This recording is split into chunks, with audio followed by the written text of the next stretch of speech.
하나님의 말씀 호세아 14장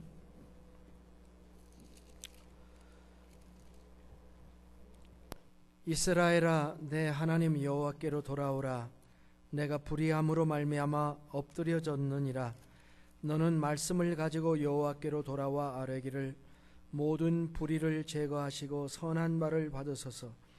우리가 스송아지를 대신하여 입술의 열매를 주께 드리리이다. 우리가 아수르의 구원을 의지하지 아니하며 말을 타지 아니하며 다시는 우리의 손으로 만든 것을 향하여 너희는 우리의 신이라 하지 아니하오리니 이는 고아가 주로 말미암아 긍휼을 얻음이니이다 할지니라. 내가 그들의 반역을 고치고 기쁘게 그들을 사랑하리니 나의 진노가 그에게서 떠났음이니라. 내가 이스라엘에게 이슬과 같으리니 그가 백합화같이 피겠고 레바논 백향목같이 뿌리가 바뀔 것이라. 그의 가지는 퍼지며 그의 아름다움은 감람나무와 같고 그의 향기는 레바논 백향목 같으리니 그 그늘 아래에 거주하는 자가 돌아올지라. 그들은 곡식같이 풍성할 것이며 포도나무같이 꽃이 피할 것이며 그 향기는 레바논의 포도주같이 되리라. 에브라임의 말이 내가 다시 우상과 무슨 상관이 있으리요 할지라. 내가 그를 돌아보아 대답하기를 나는 푸른 잣나무 같으니 내가 나로 말미암아 열매를 맺으리라 하리라. 누가 지혜가 있어 이런 일을 깨달으며 누가 총명이 있어 이런 일을 알겠느냐.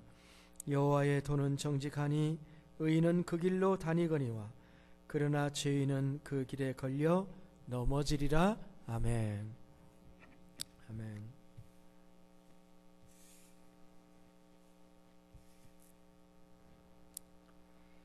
오늘의 말씀 호세아 14장은 지금까지 호세아의 말씀과 분위기가 많이 다른 것으로 보이지요. 아름다운 노래, 아름다운 비전이 펼쳐지고 있습니다. 지난주에 여호와의 바람이라는 말씀, 심판의 바람에 대해서 말씀을 했는데 오늘 이 14장은 그 모든 바람이 다 지나가고 마치 따뜻한 성령의 바람이 부는 것처럼 희망에 찬 이야기를 하고 있습니다. 그러나 사실은 하나님은 이전부터 그와 같은 하나님이셨던 것이지요. 우리가 겉으로 호세아서를 보면 심판이 굉장히 강조되어 있는 것이라고 생각을 했었는데 뚜껑을 열고 보니까 사랑이었습니다. 속죄소를 열어보면 율법이 나오는데요, 그것과는 정반대로 겉에는 분노인데 안을 열어보니까 사랑이었다라고 하는 것입니다. 그런데 뚜껑을 열기가 쉽지 않았던 것이지요. 그래서 호세아서를 우리가 읽기가 어려웠던 것입니다. 겉으로 보면은 매우 호세아서는 혼란스럽기까지 했었습니다. 사랑 얘기가 나오다가 질책이 혼합되어 나타나기도 했죠. 이랬다 저랬다 하는 그러한 들쭉날쭉한 모습으로 보였던 것이 바로 그런 모습이었습니다. 그런데 잘 생각해 보면 이것이야말로 사랑의 본질과 사랑의 감정을 잘 드러내는 것이다, 이렇게 말할 수가 있습니다. 사실 사랑이라고 하는 것의 감정은 미묘하고 변덕스럽기조차 하죠. 사랑과 미움, 사랑과 증오, 사실 이 두 가지 단어는 두 개가 아니고 하나라고 하지 않습니까? 동전의 양면이라고 할 수 있어요. 바로 그거죠. 호세아서의 메시지가 이 하나님과 하나님의 사랑과 질투를 잘 드러낸 것입니다. 그래서 이런 관점에서, 질투의 관점에서 호세아서를 읽어보면 잘 모든 의문이 풀리는 것입니다. 오늘은 호세아의 마지막 시간입니다. 기쁘죠? 그동안 호세아주 전체에서 보여주신 하나님의 사랑을 다시 한번 정리해보고 이 사랑에 응답하는 방법을 찾아보도록 하겠습니다. 먼저 우리가 지금까지 살펴본 호세아서에서 나온 하나님의 사랑은 어떠한 사랑이었는가? 몇 개의 구절을 뽑아서 대표적인 것으로 보면은 몇 가지를 뽑을 수 있는데, 첫 번째 뽑는 구절이 2장 19절부터 20절입니다. 혹시 기억나십니까? 하나님께서 우리에게 장가를 들기 원하시는 하나님이다 라는 표현을 했던 걸. 장가 간다는 건 뭡니까? 그것은 사랑한다는 말보다 더 한 걸음 나간 겁니다. 장가는 사랑은 시작이고요, 장가 간다는 말은 사랑의 완성을 의미하는 거죠. 사실 이처럼 하나님께서 우리를 사랑해서 책임지시고 완성해 나간다는 표현이 성경에 없을 정도로 이 표현이 참 귀중한 표현이라는 거죠. 내가 내게 장가들어 영원히 살되 그랬습니다. 공의와 정의와 은총과 긍휼이 여김으로 내게 장가들며 진실함으로 내게 장가들리니 내가 여호와를 알리라, 이렇게 말했습니다. 신랑의 비유를 통해서 우리에게 말씀하신 거죠.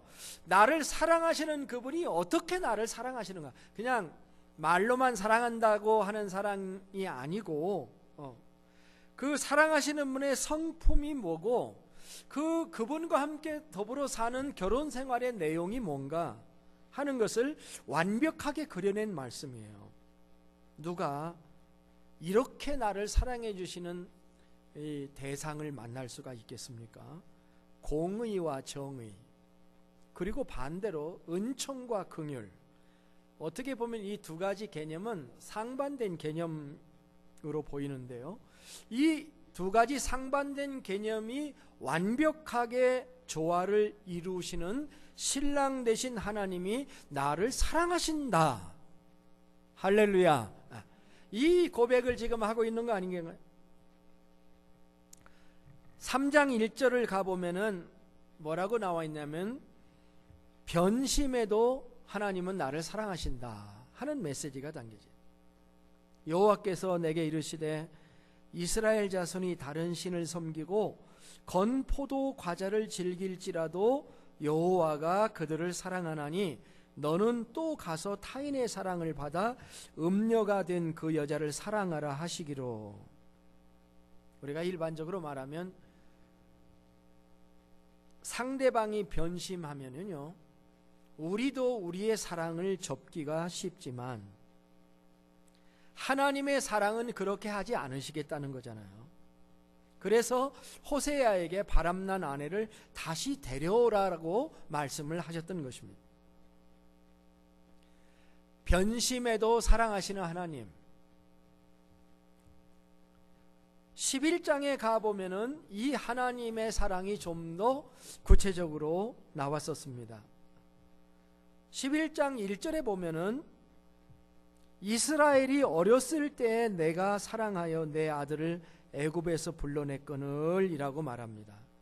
하나님은 처음부터, 내가 아주 유치할 때부터, 이 어렸을 때라는 얘기가 어렸을 때 이쁠 때 그 말이 아닙니다. 어렸을 때, 아주 유치할 때, 로마서 5장의 표현으로 말하면은 연약할 때, 경건치 않을 때, 하나님과 원수가 되었을 때, 바로 그와 똑같은 개념이에요. 그때부터 우리를 사랑하셨다고 얘기를 하는 거죠. 내가 잘 생겼기 때문에 사랑한 것이 아닙니다. 내가 행동을 잘 하는 것을 보고 사랑하신 것이 아니었습니다. 그저 첫눈에 반해서 사랑한 것처럼 최악의 상태에 있는 나를 사랑하시는 분이 하나님이시다라고 얘기를 한 것입니다. 그는 자기 백성을 그렇게 사랑하시고 양육하고 생존하게 만들으시고 돌보심으로써 자기 백성을 사랑하시는 하나님이십니다. 11장 4절에서 내가 사람의 줄, 곧 사랑의 줄로 그들을 이끌었고 그들에 대하여 그 목에서 멍에를 벗기는 자같이 되었으며 그들 앞에 먹을 것을 두었노라 그랬습니다. 여러분이 자녀들에게 먹을 것을 줘가지고 길렀잖아요. 사람의 줄로 연결해 주신 분이 하나님이다. 사람까지 연결해 주셨어요. 사랑의 줄인데 그게 사람의 줄이다. 또 이렇게 표현을 했습니다. 사람과 사랑할 수 있도록 해주신 분도 하나님이시고, 때로 나를 얽매는 멍에에서 벗겨주신 분도 하나님이시고, 먹고 살게 해주신 분도 하나님이셨습니다. 하나님의 사랑은 말이 아니었어요. 실제였습니다. 여러분, 지금까지 우리가 살아가는 것은 내가 열심히 일해서 산 거라고 생각할 수도 있지만, 그러나 하나님의 사랑이었다는 것을 고백할 수 있으시겠습니까?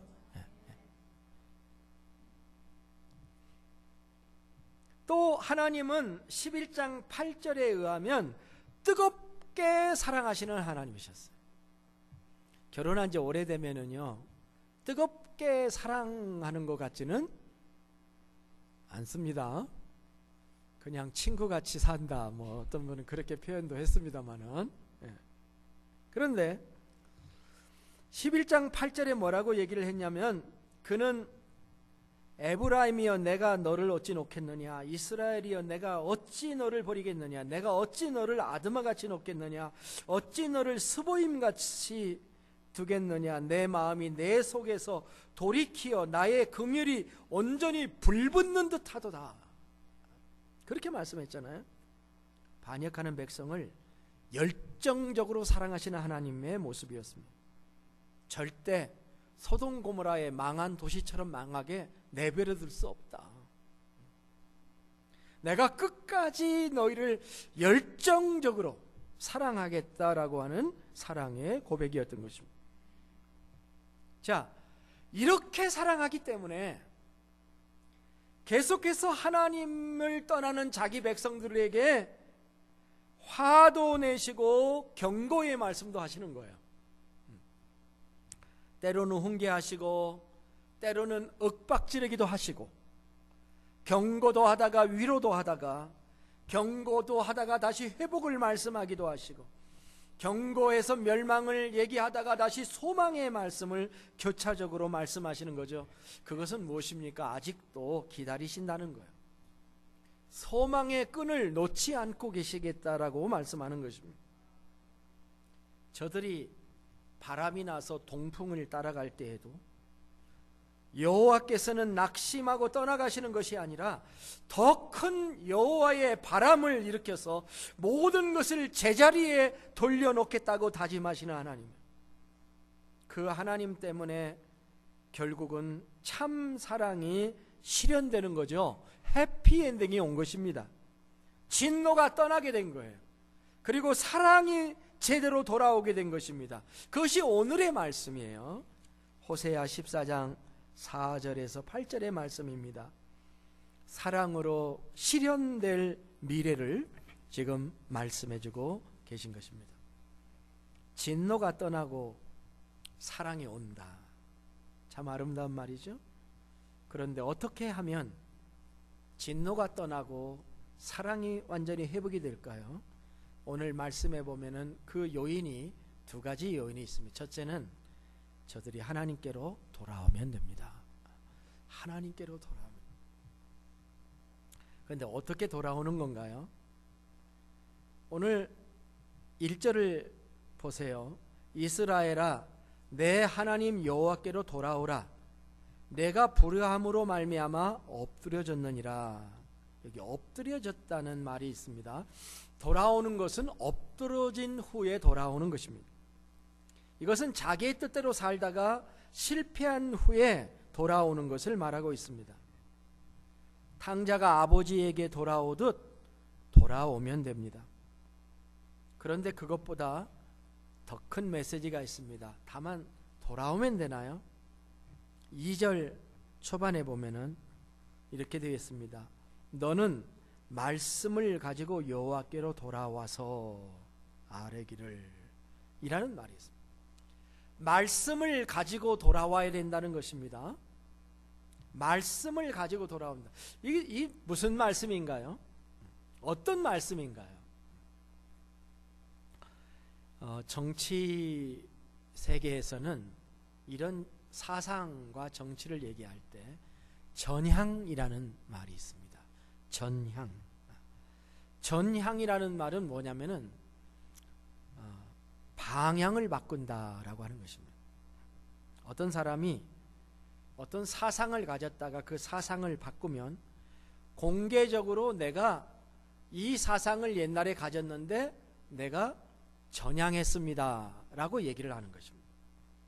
이번에 한국에 서울시장 후보로 김문수라는 분이 서울시장 후보로 출마를 했습니다. 그런데 이분은 공개적으로 전향을 한 분입니다.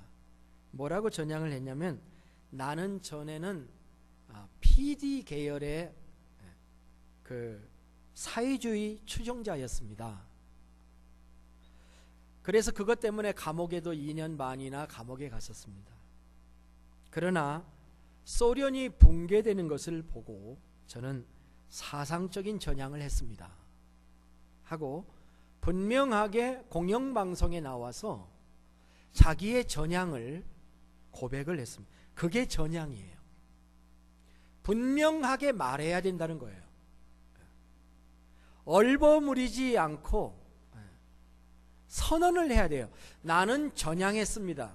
요즘 그 한국의 보수주의자들이 하는 얘기가 그거예요. 저 주사파들이 전향의 선언을 한 적이 없다는 거예요.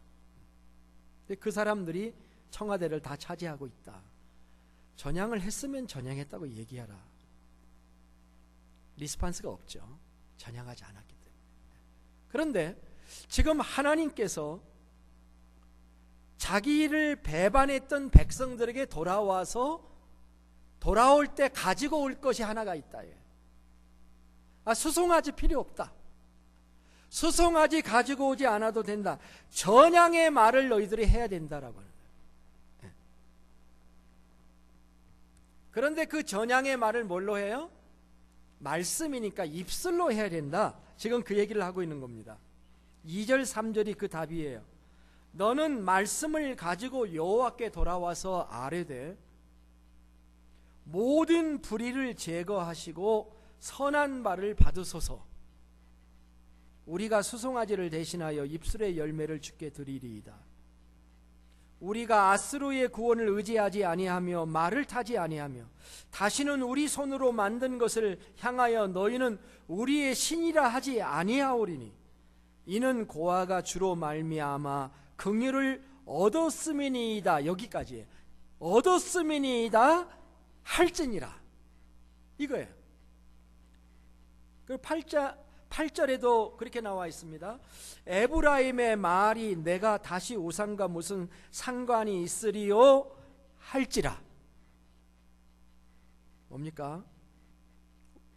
선언하라는 거죠. 세상 나라, 세상 권력을 더 이상 의지 않겠다고 말하라 이거예요. 당시의 강대국인 아스루를 의지하였던 것을 회개하는 말이지요. 시간이 지나고 보니 아스루가 자기를 구원해 주지 못한다는 것을 깨달은 것입니다. 오히려 자기들이 고와 같이 되었다는 것을 알게 될 뿐이었어요. 아스루를 따라갔더니 성공할 줄 알았는데 고아와 같은 심정밖에 남은 게 없었어요.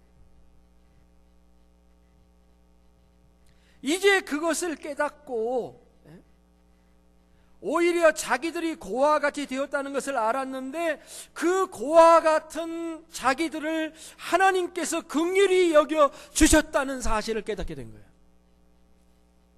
이제 그것을 깨닫고 고백하는 겁니다.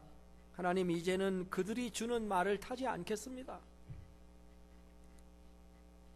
그들이 섬기는 신들을 더 이상 섬기지 않겠습니다 라고 선언하고 돌아와라. 돌아와서 선언해라. 이것이 하나님의 사랑이 돌아온 이유입니다. 여러분, 매우 합리적인 하나님의 요구시죠?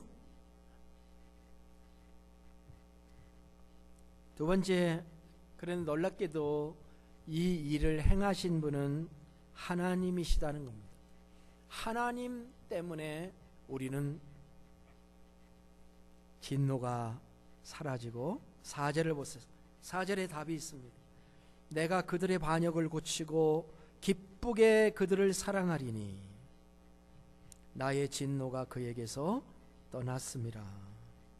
내가 그들의 반역을 고치고, 여기서 내가 누굽니까? 하나님이죠. 호세아는 저들의 고질적인 반역을 고치신 분이 결국은 하나님이시라고 말하고 있습니다. 사랑의 문제는 사실 당사자들의 문제들입니다. 인간이 자신의 사랑에 반기를 든 사람을 고친다고 하는 것은 거의 불가능한 것입니다. 사랑의 문제를 무력으로 해결할 수는 없는 것이죠. 힘으로 제압을 하면 나중에 또 터지죠. 언젠가 다시 반역하게 됩니다. 그런데 여기에 하나님의 능력이 있는 것입니다. 하나님은 자기의 사랑의 대상을 참으로 잘 다루세요. 때로는 경고하심으로, 때로는 위로하고 희망을 주심으로 반역의 대상을 다루어 오셨습니다. 때로는 뼈아픈 징계를 하심으로 회개에 이르게 하셨습니다. 하나님은 때때로는 호세아의 표현에 의하면 사자처럼 표하심으로 백성을 돌아오게 하셨다라고 했습니다. 우리가 앞에서 봤죠. 사자가 어떻게 표현을 했으면 어떻게 하나요? 소리를. 호세아 11장 10절 11절에서 이렇게 말했죠. 그들은 사자처럼 소리를 내시는 여호와를 따를 것이라. 여호와께서 소리를 내시면 자손들이 서쪽에서부터 떨며 오되 그들은 애굽에서부터 새같이 아스루에서부터 비둘기같이 떨며 오리니 내가 그들을 그들의 집에 머물게 하리라. 나 여호와의 말이니라. 수풀에 밀림에 있는 온갖 짐승들이 사자의 표호 소리,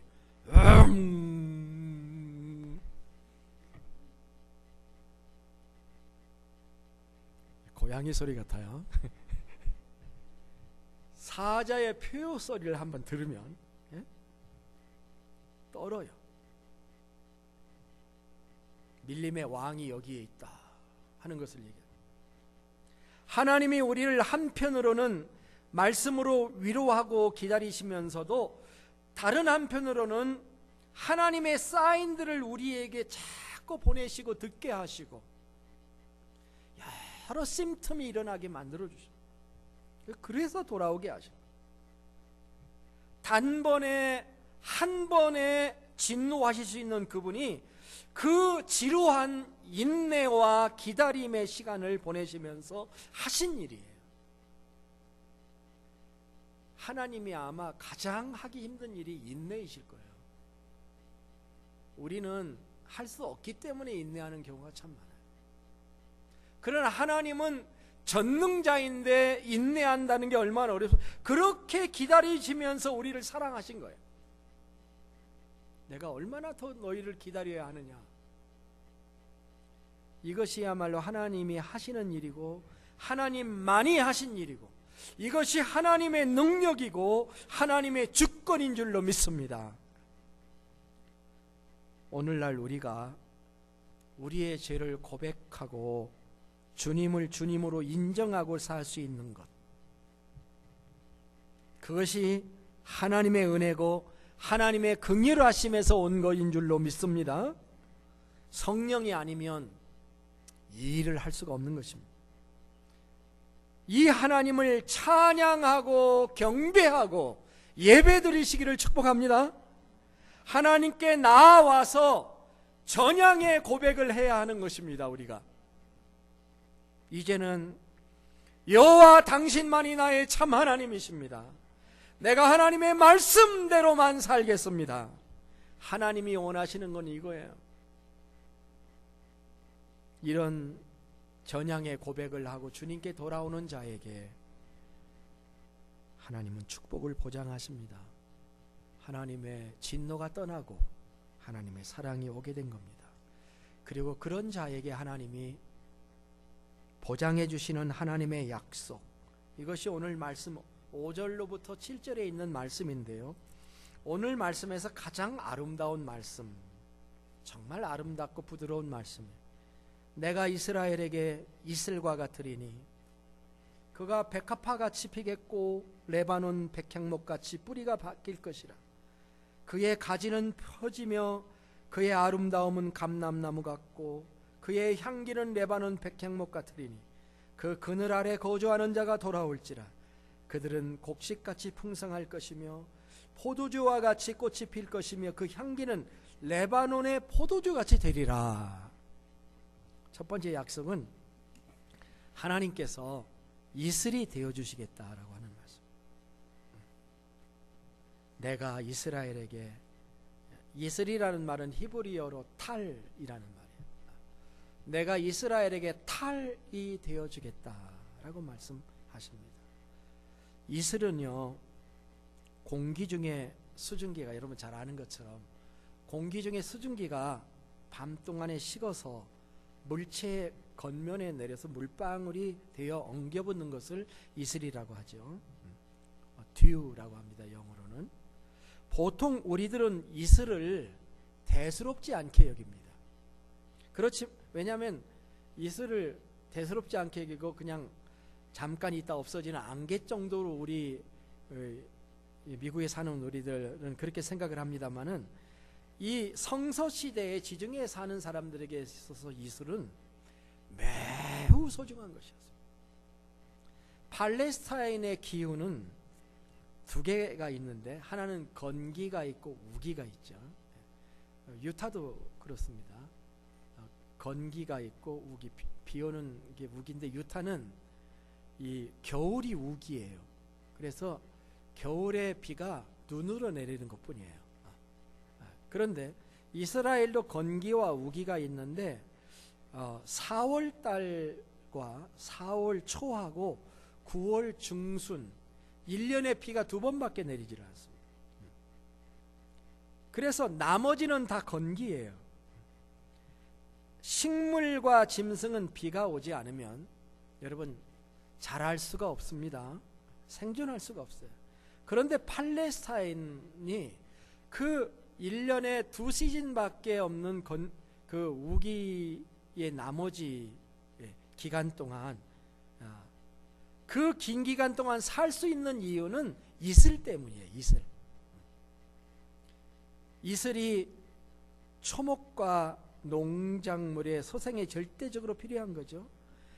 그 이슬이 왜 내리냐면 지중해가 있잖아요. 지중해가 있고 요단강이 있고, 지중해 온도와 산악의 온도가 일교차가 있기 때문에 그 일교차에서 이슬이 내리는 건데, 연간 260일 동안 이슬이 내린다고 합니다. 6개월의 긴 건기 기간 동안 식물이 이 이슬로 말미암아 생명을 보존할 수 있다는 겁니다. 근데 지금 여기 이 말씀은 뭐냐면, 하나님께 돌아온 자들에게 하나님께서 이슬을 내려주겠다는 말이 아니고, 그런 이슬이 되어주시겠다라고 말씀한 것입니다. 이슬이 되어주신다는 말이죠. 두 번째는 하나님은 자기 백성의 행복과 번성을 약속해 주신 것입니다. 이슬의 5가지 작용을 본문에서 꽃을 피우고 뿌리가 박히고 가지가 펴지고 열매를 맺고 향기가 발할 것이다, 이렇게 설명을 했습니다. 이것은 하나의 식물의 생존 전체를 책임져 주시겠다는 하나님의 약속이죠. 거기에 등장하는 식물의 이름을 보세요. 백합화, 그 다음에 백향목, 레바노니아 백향목처럼 감람나무, 포도나무, 이스라엘의 생존에 필수적인 나무와 열매들을 이야기하는 거지만, 하나님의 포인트는 방금도 말했지만 거기에 있는 게 아니라 사람에게 있는 것입니다. 이 모든 식물에게 이슬이 절대적으로 필요해서 내려주는 것처럼 하나님이 자기 백성에게 이슬이 되어 주셔가지고 자기에게 돌아온 자의 생명과 안전과 행복, 그리고 성장과 번영의 열매를 맺게 해주시겠다, 이렇게 약속하신 것입니다. 이 중에 하나가 나무의 이미지죠. 강렬한 이미지는 레바논의 백향목 이야기를 했습니다. 백향목은 영어로는 씨다예요. 씨다. 저 밑에는 씨다시리가 있죠. 씨다 옵 레바논 이렇게 되어 있는데요, 이 나무는 레바논 산맥에서 자라는 거대한 침엽수인데요, 악조건에서도 아주 잘 자라는 나무입니다. 그리고 백향목은 30m 이상 크고 장대하게 자라며 두꺼운 것은요 둘레가 9m, 12m나 되는 것도 있다고 합니다.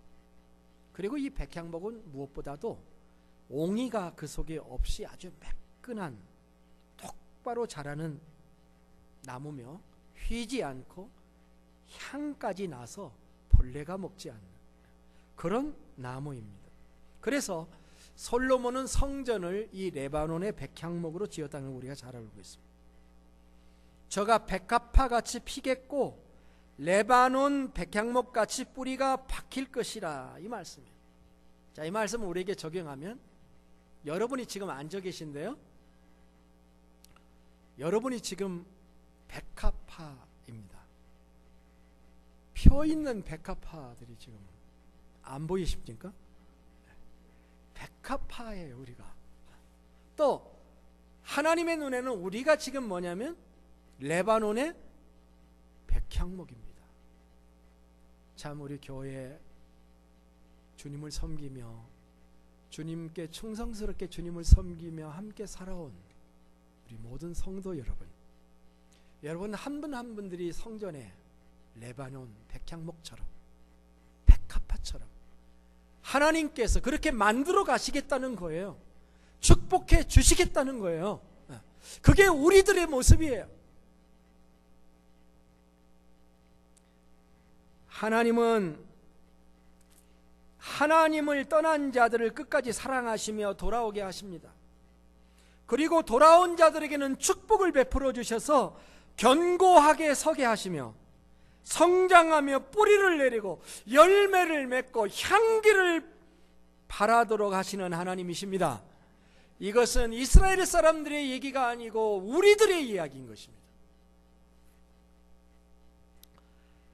영국 런던에 로이드 존스 목사님이라는 분이 계셨습니다. 그분은 30년 동안 웨스트민스터 채플에서 말씀을 전하신, 저도 영국 갔을 때 그 채플에 가봤었습니다. 그래서 예배도 한번 드려봤는데, 영국주의 복음주의 운동의 선봉에 서시고 20세기의 가장 탁월한 설교자 중에 한 분이셨습니다. 그분의 책 중에 설교와 설교자라는 책이 있는데 그 책 속에 이런 일화가 등장을 합니다. 그가 젊은 시절에 남부 웨일즈 지역에서 설교를 하였었는데 수많은 사람이 예수님을 믿게 됐습니다. 그 가운데 한 젊은 사람이 예수를 믿고 주님을 영접하고 교회에 충성을 했습니다. 가정도 이루고 행복하게 살았습니다. 그런데 이 사람에게 큰 위기가 왔습니다. 바람이 났습니다. 그래서 아내를 버리고 다른 여자를 따라서 런던으로 이사를 갔습니다. 런던으로 이사를 갔는데 삶이 나아지기는커녕 삶은 점점 타락하고 부패하고 깊은 혼돈에 빠지게 되었습니다. 벗어나려고 노력을 해보았지만 불가능해 보였습니다. 그래서 마지막에 그는 자살을 결심하고 런던의 템즈강으로 걸어가고 있었습니다. 그런데 걸어가는 도중 자기가 젊었을 때 하나님의 말씀을 전해줬던 그 설교자가 생각이 났어요. 그분이 런던에 계시지. 그런 생각이 들자 그는 자살하려는 생각을 잠깐 접고 로이드 목사님이 계신 웨스트민스터 채플을 찾아가게 되었습니다. 그리고 찾아가서 예배에 참석을 했습니다. 그런데 그날 설교가 어떤 설교였냐면은 공교롭게도 설교의 메시지의 핵심이 이거였어요. 하나님은 배역한 자에게 은혜를 주신다. 하나님은 배역한 자를 회복시켜 주신다. 상상하시겠습니까? 그의 눈에서는 눈물이 비오듯 쏟아지고, 하나님은 나 같은 사람은 더 이상 안 받아줄 것이다 라고 절망했던 그가 희망의 메시지를 듣게 되고, 하나님이요 그 설교를 그날의 그 사람을 위해서 준비시켜 놨다. 그날 그는 다시 일어나 새 사람이 되었습니다. 타락했던 그의 모든 삶을 깨끗이 정리하고 다시 헌신적인 성도가 되어서 그의 인생의 후반부를 웨스트민스터 채플에서 봉사하면서 생애를 살아갔다고 하는 이야기입니다. 이 이야기는 과거의 이야기가 아니고 오늘의 이야기입니다. 하나님은 오늘도 우리를 부르시는 것입니다. 오늘의 마지막 말씀이 9절인데요. 누가 지혜가 있어 이런 일을 깨달으며 누가 총명이 있어 이런 일을 알겠느냐. 여호와의 도는 정직하니 의인은 그 길로 다니거니와 그러나 죄인은 그 길에 걸려 넘어지리라. 이 말씀의 마지막은 이런 일을 깨달아야 된다라고 하는 것입니다. 여호와의 도는 정직하다. 도는 길이잖아요. 세상에는 길들이 많습니다. 그러나 모든 길이 길이 아닌 것입니다. 우리를 생명으로 인도하는 길은 좁고 협착할 수 있습니다. 그러나 그 생명의 길을 알고 가는 사람은, 그 사람을 성경은 의인이라고 얘기를 합니다. 우리 모두 나를 사랑하시는 하나님을 믿고 알고 그 길을 떠나지 마십시다. 시편 23편의 마지막 절에서 우리에게 다윗이 말한 것처럼 내 평생에 선하심과 인자하심이 반드시 나를 따르리니 내가 여호와의 집에 영원히 살리로다. 이렇게 고백하기를 원합니다. 기도하겠습니다.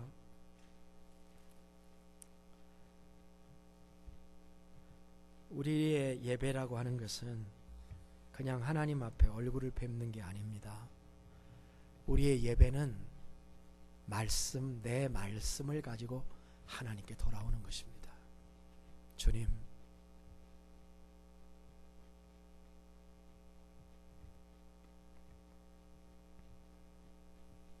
그리고 나올 때마다 새로운 고백으로 당신만이 나의 전부이십니다라고 고백하는 그 예배가 살아있는 예배입니다.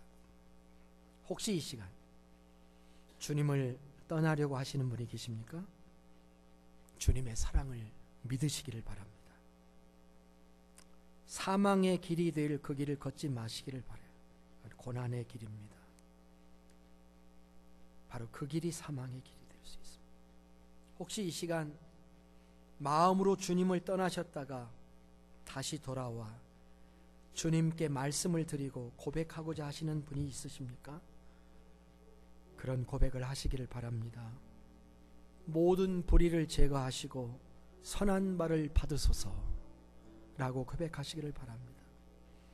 이제는 주님만이 나의 하나님이십니다 라고 고백하십시오. 내가 따라갔던 것, 그것이 나를 유익하게 하지 못했었습니다. 이제는 하나님만 섬기겠습니다. 나라와 권세와 영광은 아버지께 영원히 있다고 고백하십시다.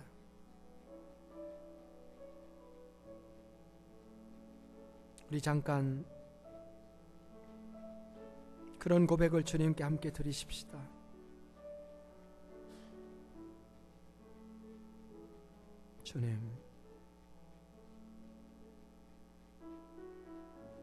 주님이 우리의 이슬이십니다. 나는 꽃 피어야 하고 나는 뿌리 깊은 나무가 되어야 합니다. 있는 곳에서 뿌리를 내리고 열매를 맺고 향기를 발하기를 원합니다. 주님 앞에 왔습니다. 주님만이 나를 새롭게 해주실 분이십니다. 도와주시옵소서. 이제는 아수르를 따라가지 않겠습니다. 다른 신을 섬기지 않겠습니다.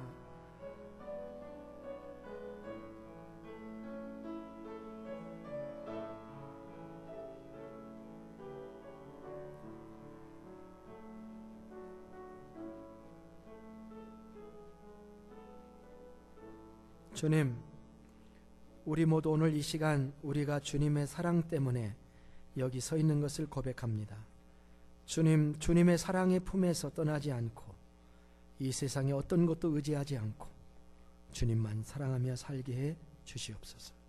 존귀하신 예수님의 이름으로 기도드립니다.